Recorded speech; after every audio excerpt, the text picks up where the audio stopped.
नमस्कार, आप देख रहे हैं हरियाणा डायरी और मैं हूं आपके साथ शिवम चतुर्वेदी। हरियाणा का विधानसभा सत्र चल रहा है, जिसमें मुख्यमंत्री नायब सिंह सैनी एक सवाल के जवाब में कहा कि बुजुर्ग पिता समान और आदरणीय है। मुख्यमंत्री ने जोर देकर कहा कि हमारी सरकार बुजुर्गों का हमेशा सम्मान करती आई है। इस दौरान मुख्यमंत्री ने प्रधानमंत्री नरेंद्र मोदी का धन्यवाद करते हुए बताया कि अब 70 वर्ष से अधिक आयु की किसी भी बुजुर्ग को बीमारी होने पर परिवार को इलाज की चिंता करने की आवश्यकता नहीं है।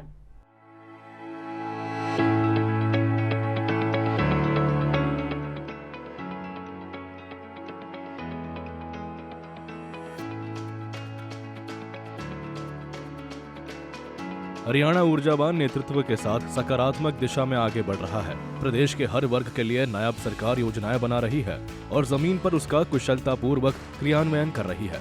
विधानसभा में बुजुर्गों पर विपक्ष के सवाल का जवाब देते हुए मुख्यमंत्री नायब सैनी ने कहा कि हमारे बुजुर्ग पिता समान और आदरणीय हैं। हमारी सरकार बुजुर्गों का हमेशा सम्मान करती है। मुख्यमंत्री ने अपनी बात को आगे बढ़ाते हुए प्रधानमंत्री नरेंद्र मोदी का धन्यवाद करते हुए बताया कि 70 वर्ष से अधिक आयु के किसी भी बुजुर्ग को बीमारी होने पर परिवार को इलाज की चिंता करने की आवश्यकता नहीं है। हरियाणा सरकार और केंद्र सरकार मिलकर मुफ्त इलाज सुनिश्चित कर रही है। मैंने एक स्टेटमेंट भी दिया था, मैंने किसी मंच के ऊपर कहा था कि बुजुर्ग हमारे पिता समान हैं। ये भारतीय जनता पार्टी है माननीय अध्यक्ष जी, जिसने बुजुर्गों का इतना सम्मान करने का काम कर रही है।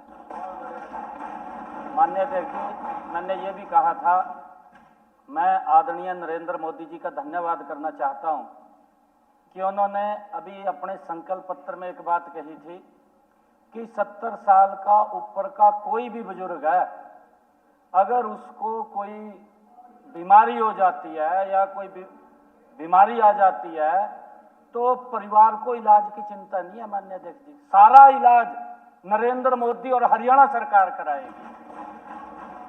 5 लाख रुपए का माननीय अध्यक्ष जी उसको अलग से कोई भी बुजुर्ग है, और ये इस प्रकार की अफवाह दी थी माननीय अध्यक्ष जी। उन बुजुर्गों के अंदर विपक्ष ने ये पाप किया है, अफवाह फैला करके कहा पेंशन काट दी। अरे पेंशन काट देंगे माननीय अध्यक्ष जी हम किसी बुजुर्ग की? हम तो उनका सम्मान बढ़ा रहे हैं, उनका बढ़ा करके दे रहे हैं। वहीं मुख्यमंत्री ने विपक्ष पर पेंशन काटने की अफवाह फैलाने का आरोप लगाया और स्पष्ट किया कि सरकार किसी की पेंशन नहीं काट रही है। मुख्यमंत्री ने कहा कि पिछली सरकारों की तुलना करते हुए कहा कि पहले बुजुर्गों को पेंशन के लिए मीलों पैदल चलना पड़ता था और महीनों इंतजार करना पड़ता था। अब सरकार ने ऐसी व्यवस्था की है कि बुजुर्गों के मोबाइल पर SMS आता है और वे सीधे बैंक या ATM से पैसे निकाल सकते हैं।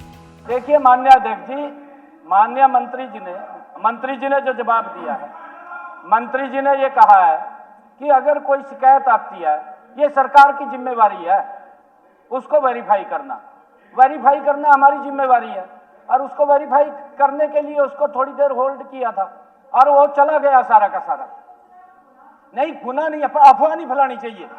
अफवाह फैलाई आप लोगों ने, कमाल कर दिया। इसका मतलब नहीं, इतनी अफवाह फैलाई दी, नहीं इतनी अफवाह फैलाई दी। अगर मैं कहूं आपके समय के अंदर अगर मैं कहूं आपके समय में बुजुर्गों को एक साल 6 महीने पेंशन नहीं मिलती थी। हमारे काद्यान साहब बैठे हैं, देख दे रहा थे जी, बुजुर्ग बैठे, पेंशन नहीं मिलती थी और उनको जाना पड़ता था 5-5 किलोमीटर दूर, 5-5 किलोमीटर गर्मी में माननीय अध्यक्ष जी पसीने में जाना पड़ता। पानी पूछने वाला नहीं था बुजुर्गों को कोई इनके समय में। हमने घर बैठे आज ये सम्मान दिया कि बुजुर्ग के मोबाइल के अंदर SMS आता है माननीय अध्यक्ष जी, ये आपकी सम्मान आ गया है, आप जाकर के ले सकते हैं। और जाकर के बैंक में ATM के ऊपर कोरे नोट कटवाए का और अपने पोत्यानो रेवड़ी खिलांदे वहां सकता। आपके समय में तो पोता भी तो रानी लगा था। बहरहाल मुख्यमंत्री नायब सैनी की प्राथमिकता में बुजुर्गों का सम्मान है। साथ ही हरियाणा की खुशहाली और उन्नति के लिए नायब सरकार पूरी तरह से प्रतिबद्ध है। ब्यूरो रिपोर्ट, सूर्य समाचार।